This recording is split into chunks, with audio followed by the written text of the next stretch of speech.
All right, model 7400, 30-06. They come in various calibers, semi-automatic. This one's got synthetic stocks, longer barrel, very accurate. Took it apart as far as all the way you can take it apart without getting into that gas pen. You can still see the oil leaking out of it. Got in there, cleaned all the parts, all the oil, cleaned everything I could reach, which is all I recommend on these guns. If you damage that gas seal that's in there and the lockup that's inside this handle, down in there past the charging spring, it's a little gas ring with a little metal tip. If you touch it, ding it, bang it, hit it, you'll be taking this gun to a gunsmith because it will not function properly. So I didn't go quite that far, just up to that. Bolt is all clean. A lot of people call these jam-o-matics. They're really not. The only problem I've found with them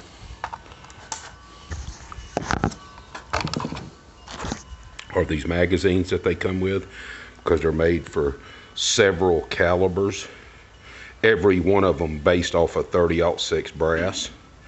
But as you see right here, took a high-speed machine polished off all them cuts, ridges, and grooves that get in there.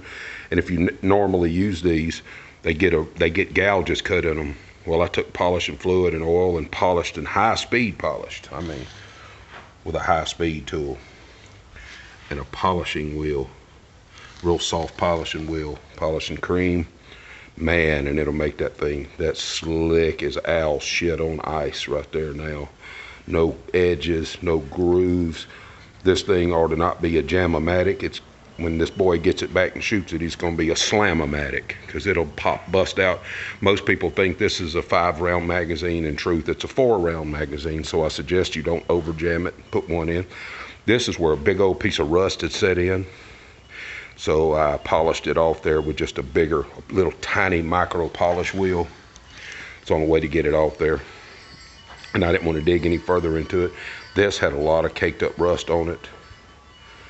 As you can see, the release pin, and it took me a minute to get all that rust off, but it was just starting to pit a little there and pit a little there, here and here, but I got it off there.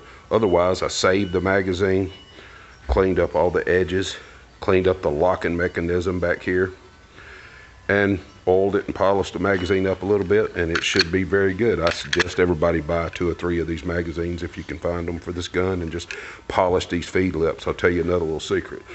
These top feed lips, you bend them out. You push this down, you reach in there with an easy groove pair of pliers, and you bend them out. I mean microscopically bend them out, tiny. Very little bit. This lip and this lip, bend them out just a tiny bit, and they'll ride very smooth then right on top under that bolt on them bolt guides properly.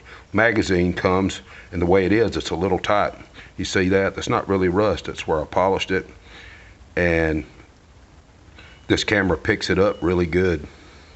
That's just a little oil seeping out because I oiled that bolt really good. But anyway, the gun's in pretty good shape. The barrel's so slick inside, and the bluing ain't even worn off of it anywhere, so it tells me it has barely even been shot. The barrel, all the grooves, the barrel's not pitted. The barrel still had oil in it. So somebody had it good. They had the barrel and the bolt oiled. They just needed to be polished and cleaned. But anyway, it's an old gun. A buddy of mine's daddy, I think, gave it to him. So I cleaned it up and got it running. He'll like the way it shoots now. I haven't no ammo for it, or I would maybe go to the range and test it, but I guarantee you it'll slide that sucker out like ice cream on ice. Now, anyway, there you go, buddies.